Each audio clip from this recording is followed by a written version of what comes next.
Hey, what's up everybody? This is Charles King, and today I am back just like I promised you on yesterday's video about the GoPro Hero 7 unboxing, and today we have some new toys to play with. I say new toys, but actually one item's used, one item's new, but to me they're new, so new toys to me. So the first item I picked up yesterday is this Canon 24-70 2.8L lens.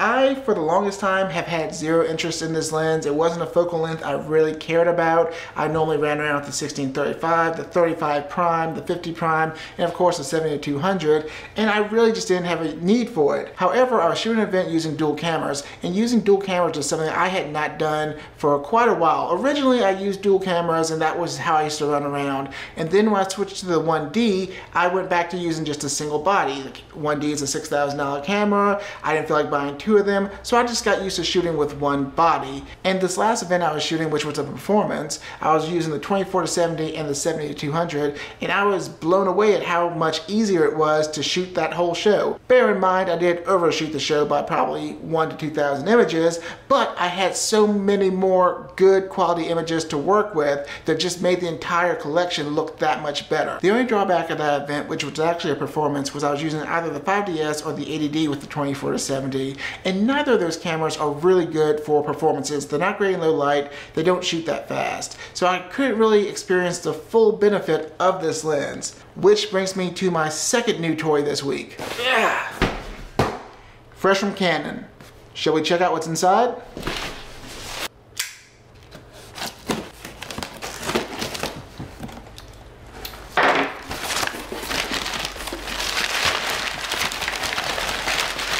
Oh wow, it came with a bag. Canon. So what I just got from Canon USA is one of their 5D Mark IVs. So before I get a bunch of comments or questions about why I decided with a 5D4 over a cheaper 5D3 or even the new EOS R mirrorless camera, the reasons are simple. Number one, when I decided to go video and I just had my DSLRs with me, this camera could double as a secondary camera when I'm using my 1DX, as this can film in 4K, it's more suited for video, it just works out better. Number two, I love the technology of this camera. The touchscreen is actually in so many ways better than my 1DX, which on a side note is sad that my $6,000 1DX has less superior technology than the 5D4, but I digress.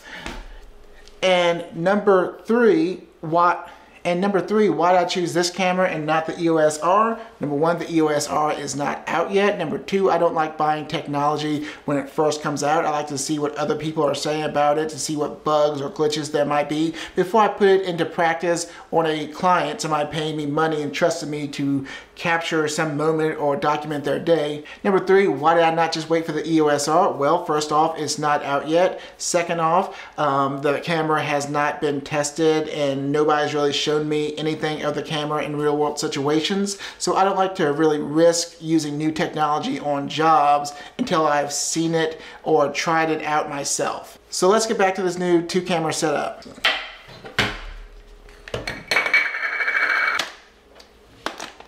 I cannot wait to try this thing out, but first things first, I gotta get rid of this. I can't work with this. Just kidding.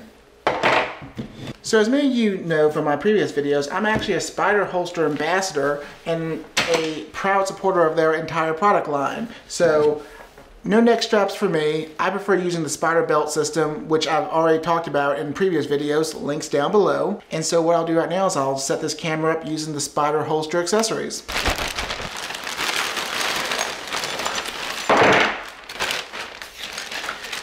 So what I have here are a bunch of Spider holster goodies to make the whole new camera / dual camera setup work that much better. So let's go ahead and get started by installing the Spider plate and the Spider Pro system. And by Spider Pro system, I mean the dual Spider Pro system. Check this. So the dual Spider Pro kit comes with two Spider brackets. And since they just changed the design in 2018, and so these are actually a redesign of the old plates, and they just feel much better. They look much better. It just feels like even better quality than what they already had. And since this is going to be my secondary camera, I won't be installing the left side plate on this camera, as it will sit on the left side of my belt. It comes with a wrench already attached. All you do is put it in place, tighten her down. And then I slide it right back and it sits flush against the camera body. And just give it a nice good tight. And then you just put the wrench right back where you got it. Perfect.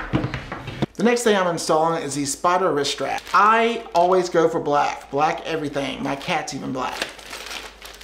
So what the wrist strap does is not only just look stylish, it actually acts as a safety mechanism to keep you from dropping your camera. Also at the end of a long day of shooting, it keeps your fingers and joints from feeling like it has carpal tunnel almost from gripping your camera body all day long. So at this point I want to remind myself that even though I've installed this entire kit dozens of times, I should read the instructions because I should have put the wrist strap on before putting the spotter plate on. So let's go ahead and take that apart and install the wrist strap. So the way the wrist strap is designed to go through the top latch of the camera and then loop around in a number of different ways to make sure that it does not ever come loose. There is a very precise way of doing that, which they indicate in the instruction manual, but in case you don't have the instruction manual, you took it off and you forgot how to do it, there's always YouTube. You just start by taking the top band, sliding the strap straight through the top, and then this plastic piece here will actually go through while you're pulling that band. It kind of helps it go through.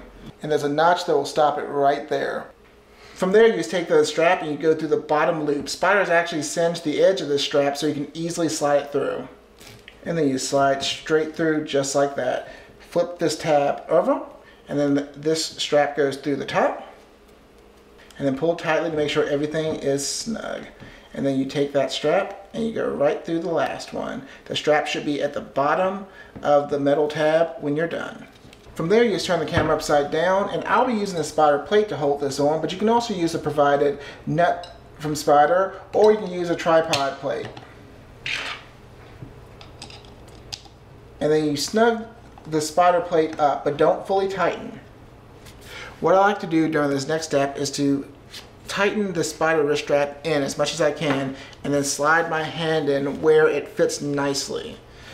And kind of move it around in all the ways I might grip the camera. Move it in every way possible. I might want to grip the camera and then go in and out just to make sure I have it where it will fit my hand. And once I have it there, I just hold that tightly and I go back in and then finish tightening up the spotter plate, making sure it's snug against the camera body. And then when you're done, you put the tool back underneath the plate, and that's it. There you have it. For added safety, there's also a wrist strap that you can take around your wrist, which will totally clamp this camera to your wrist and it would not go anywhere. Since I shoot fast and I'll be changing camera bodies, you can also just take it completely off and leave it with the rest of your hardware. Check it out. Pew, pew, pew. The next piece you've already seen me with a bunch. This is the Spotter Pro kit. As you can see, it's missing the other piece to mount the other camera. And for that reason, I have this piece, which turns this into the Spotter Dual Camera System version 2. Okay, so step one is you put the belt on and you adjust it to where it fits you comfortably. I don't feel like doing that on camera, so I've already done that to where the belt fits me comfortably. And I know that the second camera mount is going to go right here, and I just kind of remember that with my hand, so when it's around my waist, they will be on each side and balance each other off. And one thing I like to do is just to remember where I want the camera to sit by holding my finger there. And that makes it so I know that the camera will be on each side of me and balance itself. So that's where I'll put the camera, and let's go ahead and install this.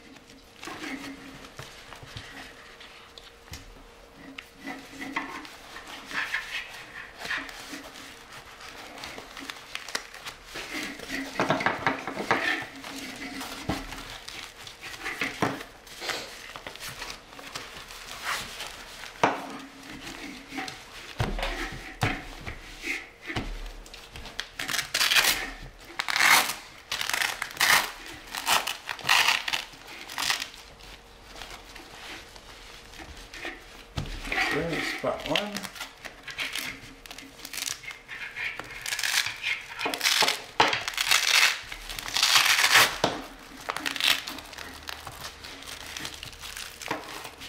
Spot number 2.